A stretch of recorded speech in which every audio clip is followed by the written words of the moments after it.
Nepal, the birthplace of Buddhism. A magical and mysterious land in which legends such as the fabled Shangri-La and the elusive Yeti have dominated culture for generations. But a new story has emerged. One that is being seen as a modern miracle, something only possible through the spiritual power of Buddhism. It's a phenomenon that people draw great pride and inspiration from here. Rambon Jam, a 15-year-old boy, has been meditating in dense jungle without food or water for 10 months.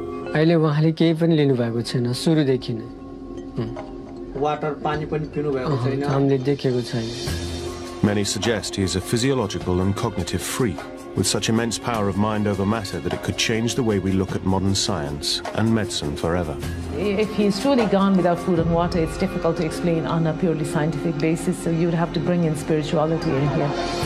As millions of pilgrims flock to the site, we'll explore the truth. To see that in the middle of Nepal, in the middle of all the crowds around, that's very, very special and very questioning, of course. Is he the second coming, Buddha reincarnate? Or is this something far more sinister? An elaborate hoax in which a young boy is being starved to death before our very eyes for profit.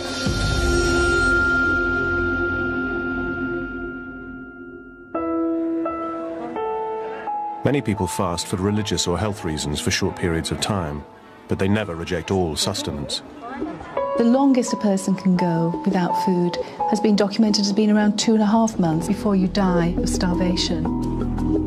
In an open environment, breathing normally with warm air surrounding you without any fluid at all, you would last between 4, perhaps 5 days. Rambon Jam has not eaten and, more importantly, not drunk anything for 10 months. By filming him continuously over the next 4 days, we will investigate this phenomenon and discover whether a human being can live without food and water. It would be impossible to meditate for that long without food and water. I studied similar cases in the past, and this is possible. Through his deep meditation, he's gone into a hibernating state, and he is living on spiritual energy. I can't accept that. It goes against what I know about how the body works, about the nutrition that you need. He's getting food and he's getting fluid from somewhere. Ram has never been scientifically tested. He sits undisturbed as millions watch his every move. If he did the same thing in Birmingham or in Baltimore, I'm not sure that the society would perceive him in the same way. Why isn't he in school? Why doesn't he get a job? He should be doing something. Nepal is a country relatively untouched by the global market, where 90% are devout Hindus and 10% Buddhist. I think it's a great story for Nepal. I mean, I think it comes to the right time. Nepal is in a state of political turmoil.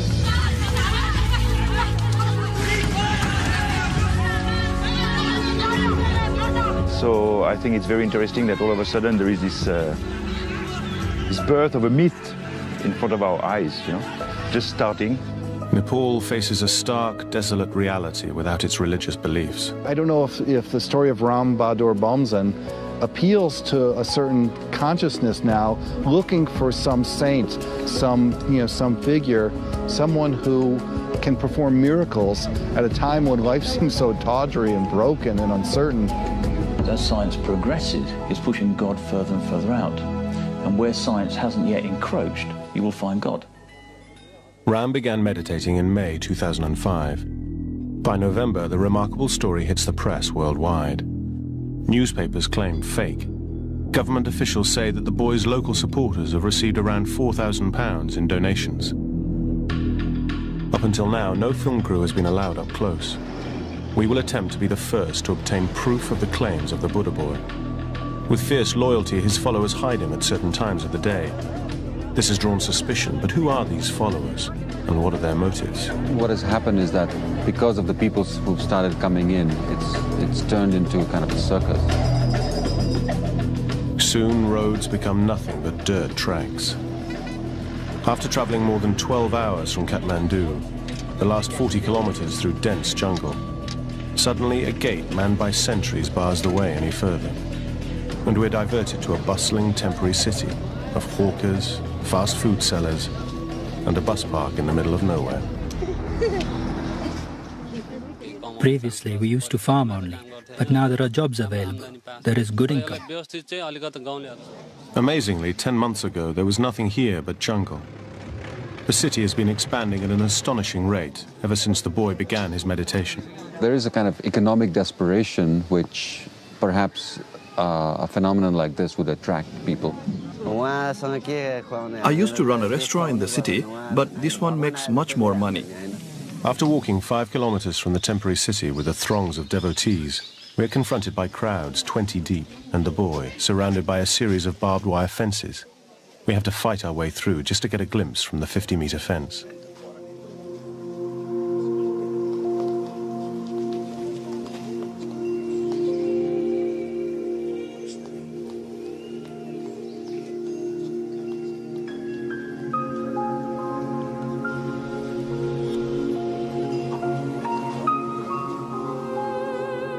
People have come from far and wide. Many have walked for days.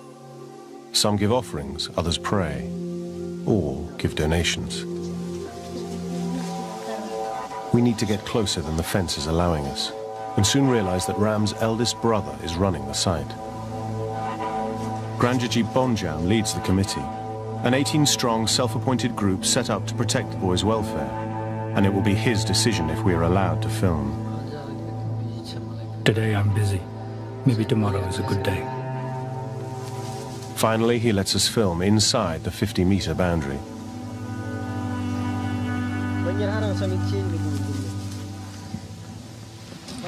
Unfortunately, just as we reach a second fence at a distance of 25 meters from the boy, we're stopped from going any further. So it is here we start recording. By the end of our first day, Ram has not moved a muscle since we began filming 8 hours previously. If you wanted to prove that he really wasn't taking any fluid at all, you would have to film continuously for at least 4 to 5 days. At 10 p.m. we are moved back to the 50-meter fence, too far away for our infrared cameras to pick out the boy. Without water, even under reasonably good conditions, you're talking about lasting no more than about 4 days. He's trapped behind a gate padlocked by the brother. He has the only key. It is the only access in or out. By staying at the site and continually filming, we hope to find some clues to support Buddha Boy's remarkable claim.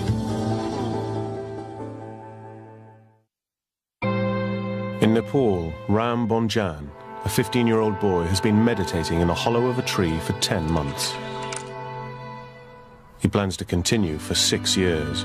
I do know of a case of a medical student who did survive without food for something like 43 days, but he was able to survive on snow. So far, his supporters claim he has not eaten or drunk anything. I get the feeling this is going to be slightly different than some of the other Hindu scams that have happened. Some of these are not genuine holy men. They have long beards and then they smear themselves in ashes and then they would be in cahoots with the local villagers. This one, I think, will carry on a bit. We're into our second day, 27 hours into filming. Still not enough to prove if this is a miracle or a scam. To find out the truth, we're staying on site day and night to film continuously for another 69 hours, as this is the time it takes for an average human being to die without any water. Like 70% of the body is water. Without it, it would affect every physical functioning of the body. By day 2, you start to cannibalize the stores of protein that you have. I would say from day 2, your skin is going to get rough, cracks appearing at the corner of the lips, and the skin will lose its color and the brightness and the elasticity. So far, we have not seen any of these physical changes in the boy's appearance. He is surviving on nourishment. The question is, what kind of nourishment? We can't, as Westerners, tap into using spiritual force and spiritual energy for nourishment. That's the key here.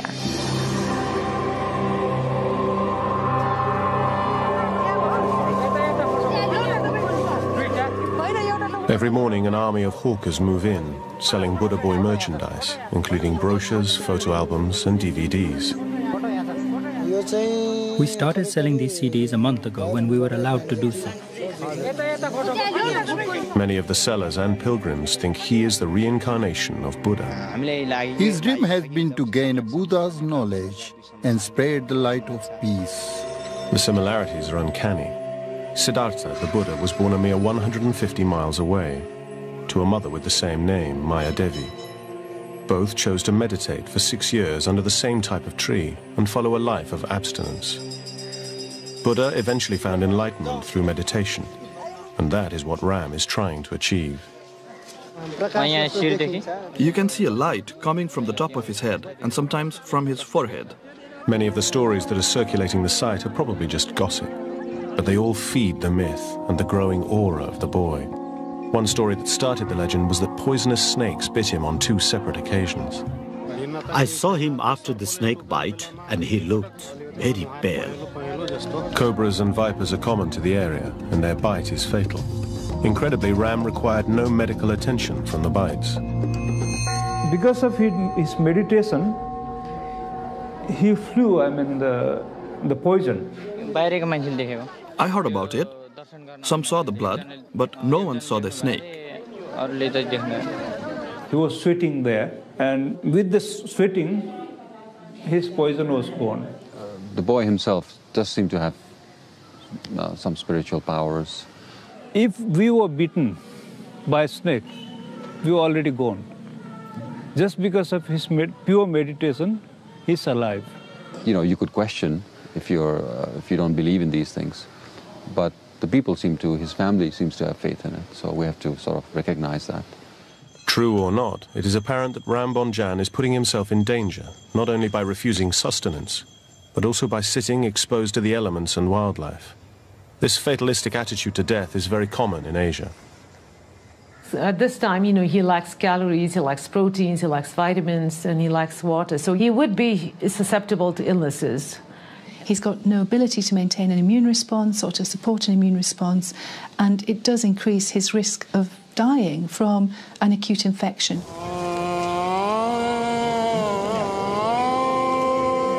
This lack of fear in dying is reflected in the way Nepalese conduct their funeral rituals. In the West, they're private, sad affairs. But there's openness here, an acceptance that sees death as a part of the cycle of life. Many put their bodies through extremes, as they think it's their mission in life. There are many stories about these rishi munis and these great sages in the past. Some of them could live without food and water for many years, not many months. In modern literature, Giri Bala, the non-eating saint, survived without food and water for 66 years, the longest time on record. Today there are many that claim extreme fasting, from Pilot Baba, who survived underwater for 5 days without breathing, to Yog Mata, who buried herself alive for 72 hours. Even in Buddhist philosophy, there are people like that. 5 hours into the second day of watching Ram, detained at the 25-meter fence, a chance arises to try and find some answers to this extreme fasting phenomenon. Lama Lekshe, Grand Master from India, runs several monasteries around the world. It was at one of these that Ram was taught meditation. The Lama has come to check on his pupil and allows us to follow him into the inner sanctum. The boy belongs to Kiku Buddhist monastery, which is in India, in Himachal Pradesh. And that monastery belongs to the Sakya tradition of Tibetan Buddhism. Very little is known of Sakya, one of the 4 Buddhist traditions. Its leaders keep their teachings a closely guarded secret. Buddha's teaching or our practice is not for your fame, not for your reputation, not to collect so many disciples. We usually don't expose much.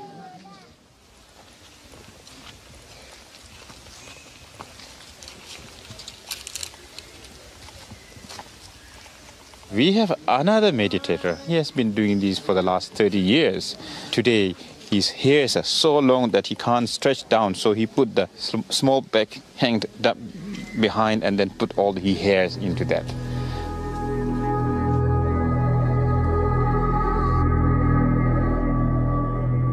To endure solitary existence in extreme conditions, yogic techniques enable you to focus your mind over your body's suffering. Obviously, if he's genuine, has to use some yogic techniques like feeding on the air, feeding on the breath.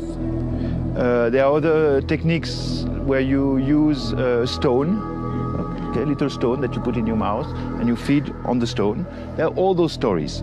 They are documented in the literature, in Buddhist literature. To understand what type of yogic technique Ram is practicing from the Sakya tradition of teaching, the Lama sits and stares at the boy. I'm amazed by this immense, the intensity of his determination. He told his mother that he was going to sit there for 6 years and reach Buddhahood, you know, which is very rare. I mean, nobody says that, you know. They sit facing each other for more than an hour in what seems to turn into a meditation duel. Sweat starts to form on Ram's face despite a lack of movement and an air temperature of only 15 degrees centigrade. To suddenly start pouring sweat from the face is a very strange phenomenon. He's managing to control his body's physiological process, which no one has demonstrated before. It's not something you ever see in Western society. So how that's being controlled is beyond my level of knowledge. When he was sitting down, I was doing my meditation. Actually, I was competing. And you know that the sweat came down. Okay, so why did you sweat? No, it's a secret thing I don't want to tell you right now. In ancient Buddhist texts, it is written there is a yogic technique called tumo, which increases the body's temperature under intensive meditation. Sweating is a side effect. The question is a young boy like that, you know, how he has mastered this kind of techniques. Obviously, he has not practiced long time in caves or in solitude or in a monastery. So it's very rare, especially nowadays, to hear that somebody is doing it in front of everybody like that. I mean, totally live.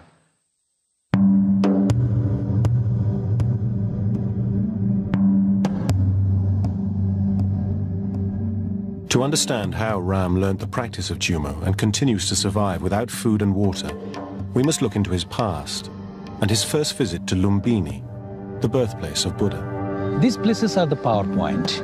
If you step here with faith, devotion, and with mindfulness, definitely that energy will do something for your brain and as your physical body. Definitely a boy like that, you know, who is so much devoted and sitting for almost like 7-8 months and meditating in a jungle, you know, when he touched this ground, definitely I believe he was very much inspired, maybe got some power. That's possible.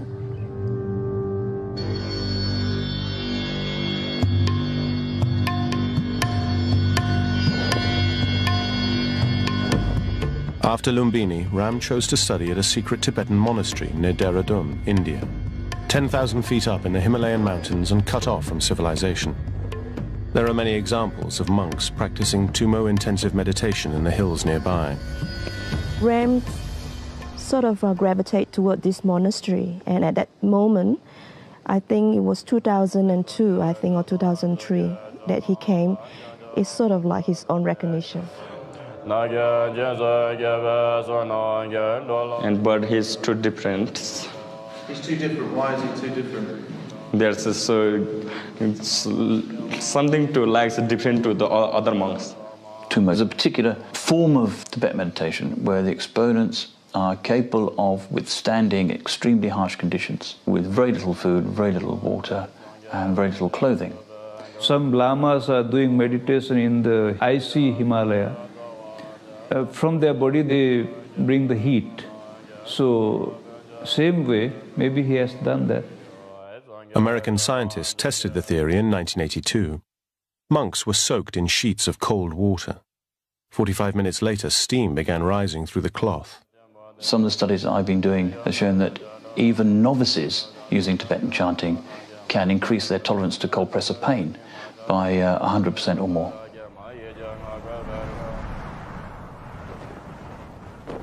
But imagine he can do this for hours and hours on days' ends. Extremely special skill. But he learned to extra also. Extra? Yeah. So he did extra hours in this classroom? Or? Not classroom, in his room, like homework. He's doing what they call is an absorption kind of meditation. You train your mind to switch off. The idea of meditation is to concentrate on your mind, to observe your mind in perfect equanimity. Even though I'm sure he's aware of what's going on, at the same time he keeps his concentration on his meditation. That's why he's so strong. That's why he's so impressive. So I truly believe he's a Buddha from the past life. And coming to this lifetime at a young age. Well, research has confirmed, that with the meditation, you lower your heart rate, you lower your cardiac output, and you also slow down breathing. So you really lower your metabolism to a level that much less food can really sustain you. But starving for 7 to 8 months, that has not really been looked at. Especially scientists people think that if you don't drink and eat, it's something. It's not for the Buddhists. There's nothing to surprise. Buddhists always think that you can change anything if you can control your mind. On returning from the monastery in India, Ram spent an unhappy 5 months at home before leaving to meditate in the jungle. His meditation was disturbed many times before fences were set up to protect him. Suddenly, our filming is cut short again, as the brother catches us within the inner fence. He fears we got too close. His followers escort us from the area.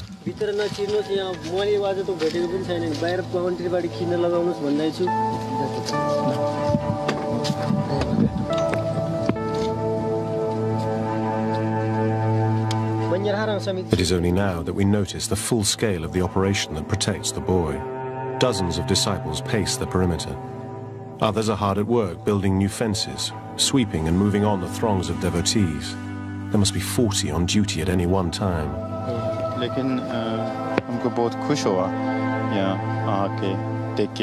Ram's brother has created a fortress around the boy. He lives in constant fear that someone will one day break the meditation.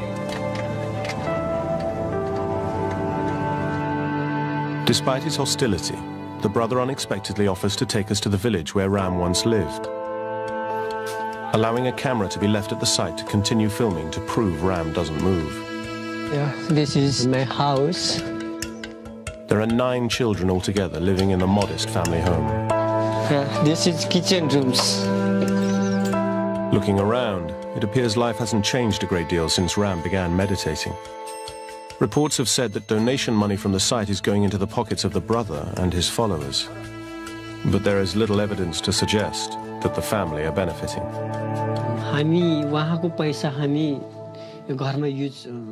We do not use his money for domestic expenses, but deposit it into a bank account. Obviously, once we've deducted the running costs of the site, like food and other such requirements for the volunteers and the committee. Obviously, I feel some pain. He spent a long time in the jungle alone. It rained for 2 months at first. I feared he might die. I asked him to join a monastery and was even going to spend 200 or 300 rupees on it. He refused, saying it was impossible for the teachers to give him that level of education he needs. He wanted God himself to be his guru.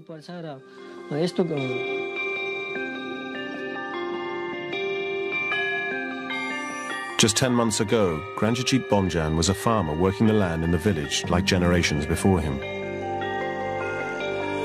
Now he has a big responsibility, running a flourishing business looking after Nepal's biggest tourist attraction, one that's growing every day.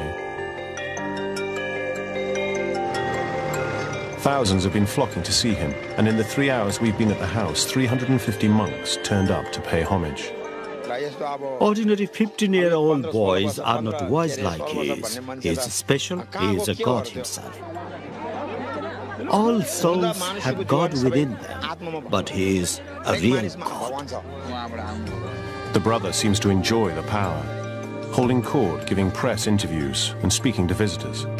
Scam or not, what Granjajit Bomjan has done is pretty remarkable, turning around what was an impoverished part of the country and uniting its local people.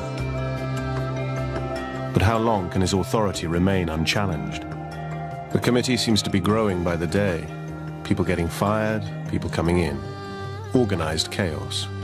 They all want a slice of the pie. Ram Bomjan has been sitting under a tree in the jungle of southern Nepal. His supporters claim without food or water for 10 months. 48 hours ago, we started filming continuously, day and night. Just what should his body be going through? By day 3, you stop producing urine. The person's blood pressure will fall because there's not enough fluid in the system to maintain the circulation. His cheeks would really start to get hollow. Your skin is going to get rough and it would crack more easily, it would bleed more easily, especially if someone is sitting in the environment and not really protected from the elements, the rain and the sun and the cold weather. Ram still looks exactly the same. We've not witnessed him move, eat or drink anything since our arrival. But strangely, we've seen him sweating profusely, an indication he's practicing tumo, an ancient form of meditation. Could this yogic technique explain how he is managing to survive and stay so healthy? Through the power of his mind, he's been successful in physically lowering his whole metabolic state, so therefore his requirements are also going to drop to 200 to 300 calories in energy terms a day. He'd have to be taking some nutrition from somewhere. Perhaps it was a tree sap. He would be getting sugars from that, and that would modify fast. That would protect some of his protein stores. I think he's practicing types of ancient yogic exercises where you can feed on one breath or feed on the element in the air. The bark of the peepal tree that Ram sits under can have a powerful healing effect on skin complaints, such as the physical signs of dehydration. However, its sap is poisonous, and its berries, while edible, only appear for 2 months of the year. He must be surviving on something else. So far, we've not seen anything to suggest he's being fed or allowed to leave the site. There's only one way out, and that is where we observe from. And we are not the only ones to be doing an investigation.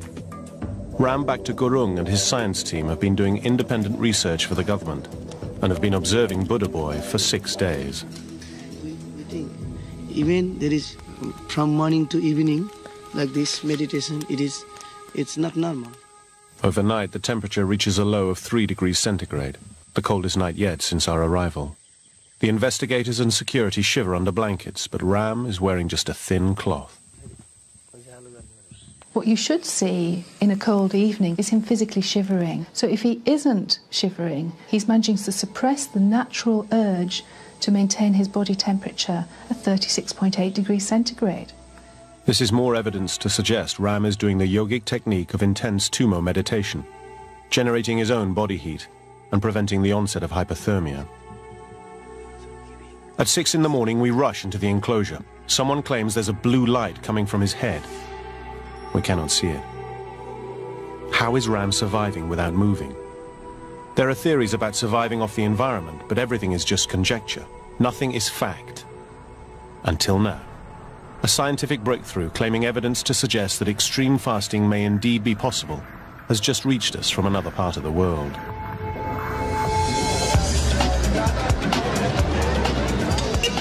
A doctor in Ahmedabad, India, has contacted us after witnessing the boy on television. He says that his team have made a discovery that could finally solve so many questions. I was really fascinated to see the boy who is fasting for 6 to 8 months, and that is not at all really so exciting to me because I studied similar cases in past and I can understand this is possible.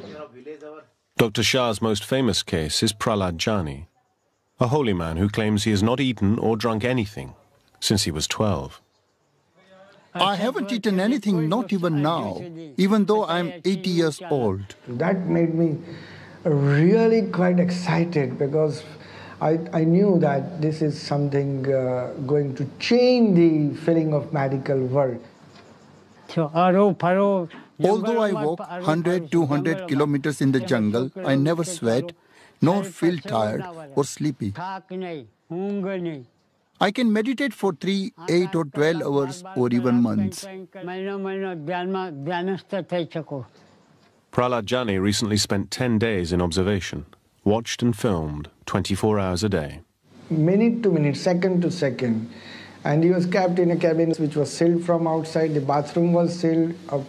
One of my assistants would remain with him all throughout 24 hours in changing duty. Doctors would come throughout the day at different time, which was not be told to him. And we made sure that nothing can go wrong, in the sense medical world should know that there was not a single loophole. They took blood samples from me 3 times a day, morning, afternoon and evening. They checked my kidney, brain and put machines all over my body. They were trying to find out which factors made my body work. They put machines inside my body also. He was not given any food or water, and even when he was allowed to take a bath, the quantity of water was measured before and after to make sure nothing was lost. As I said, after 10 days, the parameters were all normal. We studied his hematology, and whatever studies you can think of, we could do it. I will live up to approximately 1,000 to 5,000, maybe even 10,000 years with this kind of body. That there was no food or water given to this man, that he did not pass urine or stool, and even he did not dribble urine. After a few hours, the urine would appear, some fluid would appear in the bladder, and again it would disappear. It is possible to modify fluid intake so you produce a very small amount of urine each day. And if he is covered with a cloth, the chances are he could urinate and it would evaporate from the ground or soak into the ground without anyone noticing. Modern medicine tells us that an average human can only survive for 4 days without water.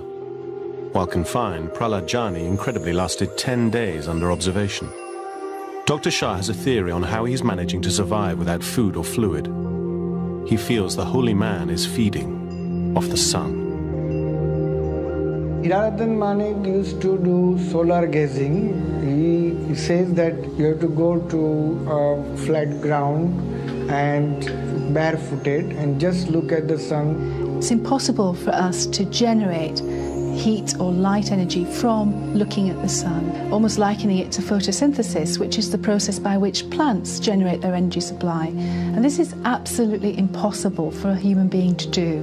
On the first day you look for 5 seconds, but without blinking your eyes. Every few days you increase few seconds, and maybe after a month you come to a minute or so.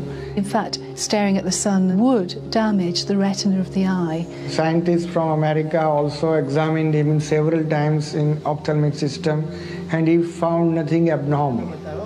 The sun transmits energy through a hole in the holy man's throat, producing a sticky, solid lump that he can redigest.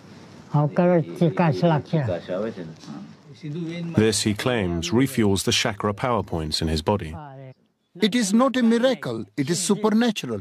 Could these results provide the answer to how the boy is surviving without food and water? Unfortunately, we cannot take Ram to a lab. For us to have any chance of replicating the doctor's findings, we must head back to Nepal and set up once again from the beginning for 4 days and 4 nights of continuous recording and observation. However, when we get back to the site, we are met with a very different scenario. While we were away, 59 people witnessed Ram spontaneously burst into flames as fire erupted from his chest.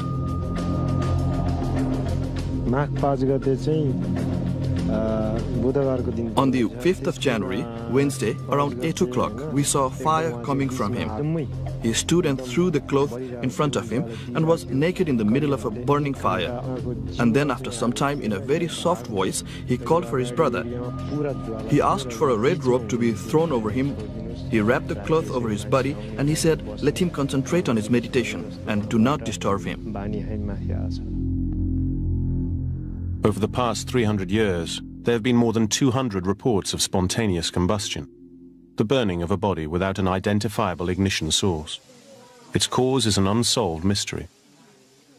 However, looking at previous evidence of Ram's sweating and assuming that he can control and increase his body's temperature through tummo meditation, maybe this is an extreme demonstration of his power, or just an increasingly elaborate hoax to gain more publicity.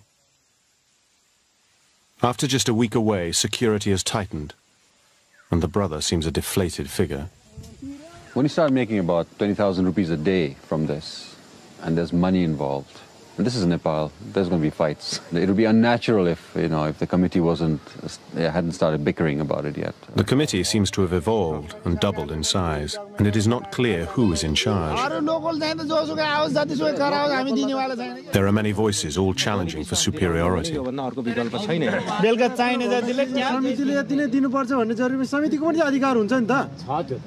The family probably would feel left out of all this and probably feel like their son's original purpose has been defeated by all this money making, and that is very un-Buddha-like.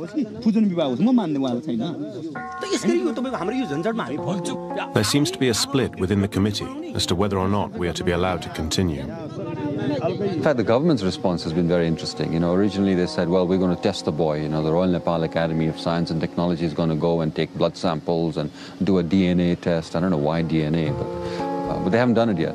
The government of Nepal requested us to visit that site and observe what's happening it. We went very close by and we observed very minutely. His body is almost dead, Only the head part is live. We are concerned about the way of meditation without having any food and drinks. And next to that, the propaganda. Face color was red, like blood color. It is important to test on the boy if we want to know the truth. The report sent to the government states that the boy should be left undisturbed to complete his meditation and not to be tested scientifically. Whatever he is doing there, it is his personal right. There's not even been an effort to try to regulate the income or see who's getting what and try to see if it's not being scammed, that people are not being cheated. There's no official oversight over this whole thing. So it's happening in this sort of a Wild West kind of jungle setting. Another film crew has also arrived. They have even more difficulty than us and fail to get close to the boy. If you are making documentaries, the people are never knowing if you are acting also on the political parts or just for documentary. And sometimes it also can be very difficult and very dangerous also to shoot here with the camera. Nepal is in the grip of a long-raging civil war. 11,000 people have died in the last 9 years. The ruling royals are holding elections in the next few days, but violence has escalated as the Maoist People's Movement try to take over. And some believe the Maoist guerrillas have been seen in the area. I think the Maoists are more acting in the villages where it's for the army more difficult to reach and more difficult to fight against them. Everybody is speaking in Nepal, the Maoists are speaking, the political parties are speaking, and this guy just sit there like a silent prophet. Eventually we are allowed to film, but under close inspection from the committee. We reset our cameras to record the next 4 days and nights, the length of time it takes for a human to die without fluid. This is the only way we can prove if he is genuine or not. After 48 hours of continuous observation, Ram still hasn't moved. What is almost unbelievable is the fact that this child manages to stay in the same position during waking hours and sleeping hours. Try sitting for 30 minutes or an hour, 3 hours, not moving, just concentrating. And within 24 to 36 hours, where the skin surface reaches the contact point of where you're sitting, you will get damage to that skin area. And the formation of what we know in the Western world is called a pressure sore. It is the most challenging thing he's doing it. Incredible. A few hours later, he begins fidgeting and jerking. What you probably notice if you scrutinise your footage very carefully is that there are very small changes. What he's actually doing is shifting balance maybe from one buttock to another to relieve pressure points and allow blood flow back to that tissue.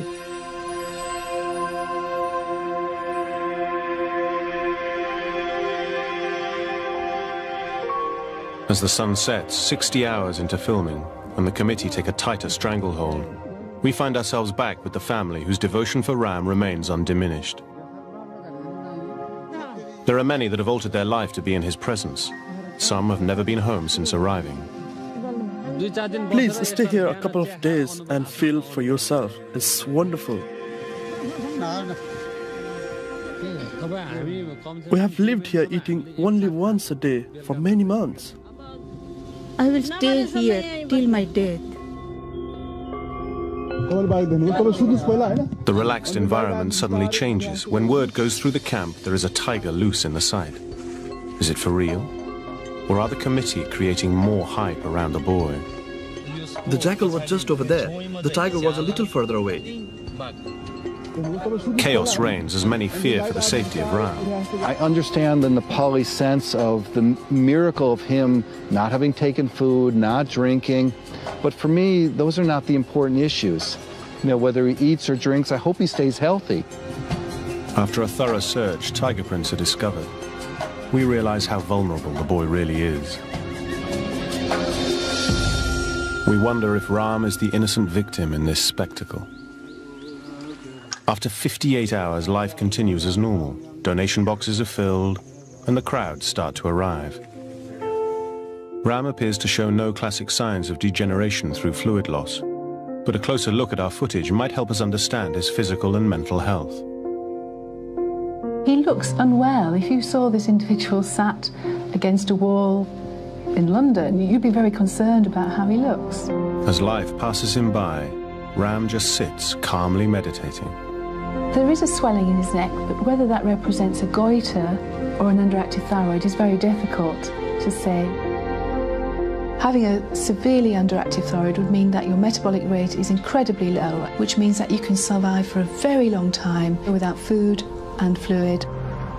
It almost looks like you can see the ribs showing through, and that would represent quite advanced starvation, and you started to waste away the muscles between the lungs, between the rib cages. Probably sat in that position well away from individuals is the safest thing for him in order to prevent an infection that could ultimately kill him. Is Ram now a victim of his own success, being slowly starved to death for profit? Only time will tell. This could turn out to be a very sad story. Where?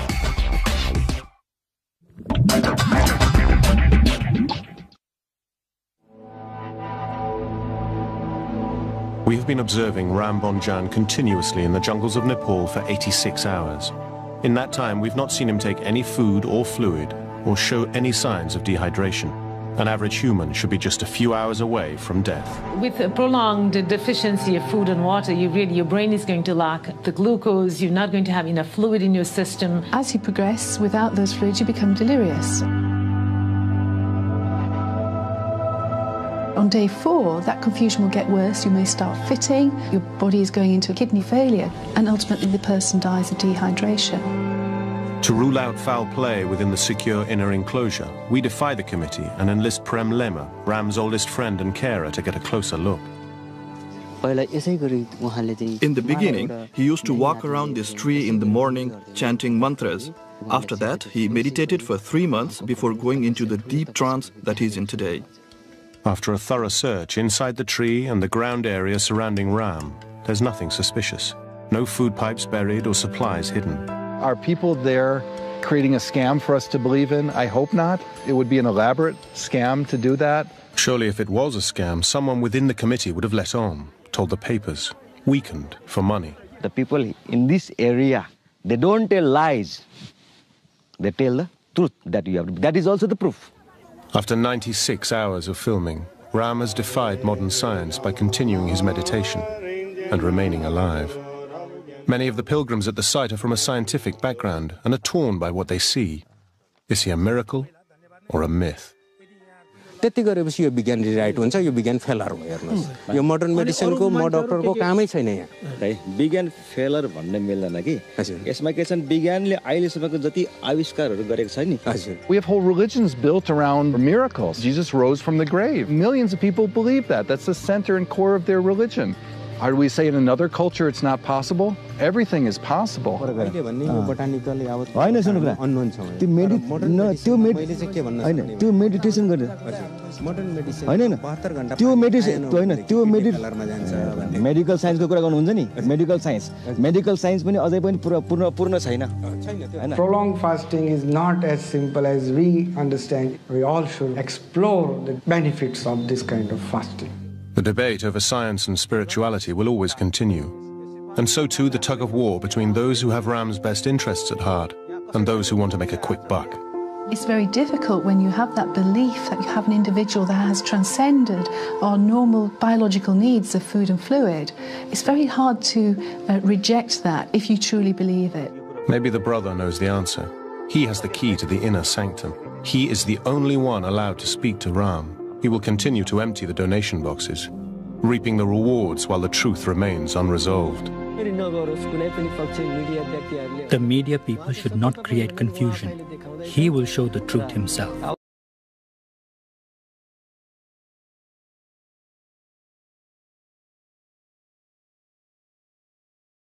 For short periods of time, but they never reject all sustenance. The longest a person can go without food has been documented as being around 2.5 months before you die of starvation. In an open environment, breathing normally with warm air surrounding you without any fluid at all, you would last between 4, perhaps 5 days. Rambonjan has not eaten and, more importantly, not drunk anything for 10 months. By filming him continuously over the next 4 days, we will investigate this phenomenon and discover whether a human being can live without food and water. It would be impossible to meditate for that long without food and water. I studied similar cases in the past, and this is possible. Through his deep meditation, he's gone into a hibernating state, and he is living on spiritual energy. I can't accept that. It goes against what I know about how the body works, about the nutrition that you need. He's getting food and he's getting fluid from somewhere. Ram has never been scientifically tested. He sits undisturbed as millions watch his every move.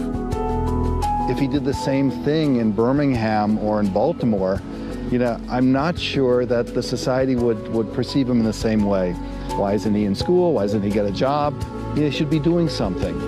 Nepal is a country relatively untouched by the global market, where 90% are devout Hindus and 10% Buddhist.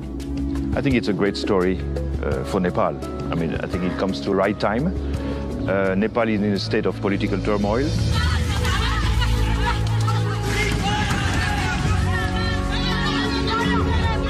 So I think it's very interesting that all of a sudden there is this birth of a myth in front of our eyes, just starting. Nepal faces a stark, desolate reality without its religious beliefs. I don't know if the story of Ram Bahadur Bomzan appeals to a certain consciousness now, looking for some saint, some figure, someone who can perform miracles at a time when life seems so tawdry and broken and uncertain. As science progresses, it's pushing God further and further out. And where science hasn't yet encroached, you will find God. Ram began meditating in May 2005. By November, the remarkable story hits the press worldwide. Newspapers claim fake. Government officials say that the boy's local supporters have received around £4,000 in donations. Up until now, no film crew has been allowed up close. We will attempt to be the first to obtain proof of the claims of the Buddha boy. With fierce loyalty, his followers hide him at certain times of the day. This has drawn suspicion, but who are these followers, and what are their motives? What has happened is that because of the people who've started coming in, it's turned into kind of a circus. Soon, roads become nothing but dirt tracks. After traveling more than 12 hours from Kathmandu, the last 40 kilometers through dense jungle, suddenly a gate manned by sentries bars the way any further. And we're diverted to a bustling temporary city of hawkers, fast food sellers, and a bus park in the middle of nowhere. Previously, we used to farm only.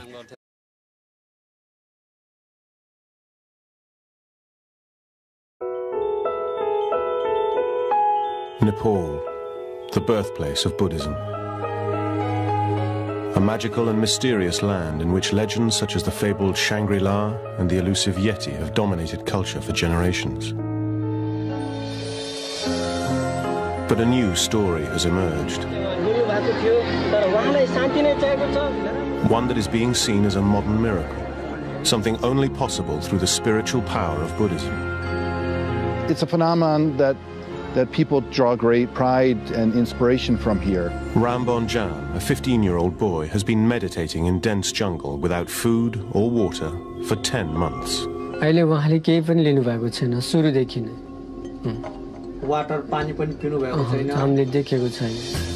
Many suggest he is a physiological and cognitive freak with such immense power of mind over matter that it could change the way we look at modern science and medicine forever.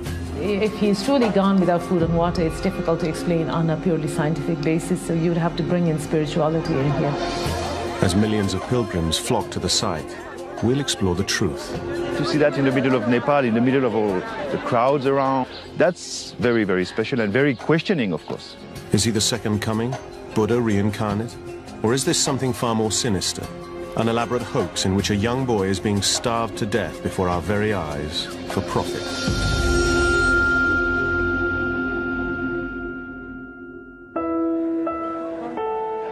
Many people fast for religious or health reasons. Unfortunately, just as we reach a second fence at a distance of 25 meters from the boy, we're stopped from going any further. So it is here we start recording.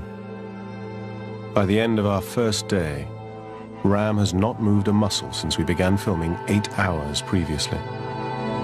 If you wanted to prove that he really wasn't taking any fluid at all, you would have to film continuously for at least 4 to 5 days. At 10 p.m. we are moved back to the 50-meter fence, too far away for our infrared cameras to pick out the boy. Without water, even under reasonably good conditions, you're talking about lasting no more than about 4 days. He's trapped behind a gate padlocked by the brother. He has the only key. It is the only access in or out. By staying at the site and continually filming, we hope to find some clues to support Buddha Boy's remarkable claim. In Nepal, Ram Bonjan, a 15-year-old boy, has been meditating in the hollow of a tree for 10 months. He plans to continue for 6 years. I do know of a case of a medical student who did survive without food for something like 43 days, but he was able to survive on snow. So far, his supporters claim he has not eaten or drunk anything. I get the feeling this is going to be slightly different than some of the other Hindu scams that have happened. Some of these are not genuine holy men. They have long beards and then they smear themselves in ashes and then they would be in cahoots with the local villagers. This one, I think, will carry on a bit. We're into our second day, 27 hours into... But now there are jobs available. There is good income.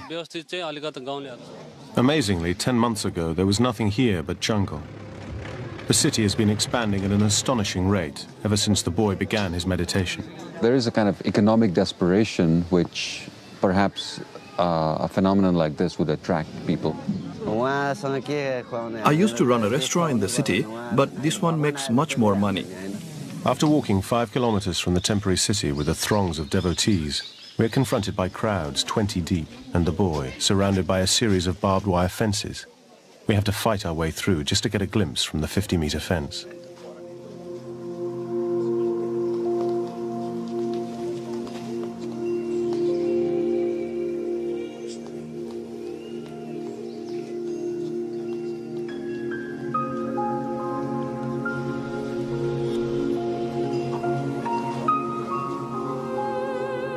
People have come from far and wide.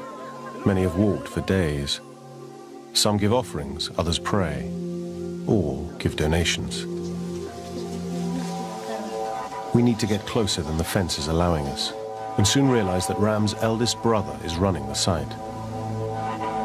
Granjaji Bonjam leads the committee, an 18-strong self-appointed group set up to protect the boy's welfare, and it will be his decision if we are allowed to film. Today I'm busy. Maybe tomorrow is a good day. Finally, he lets us film inside the 50-meter boundary.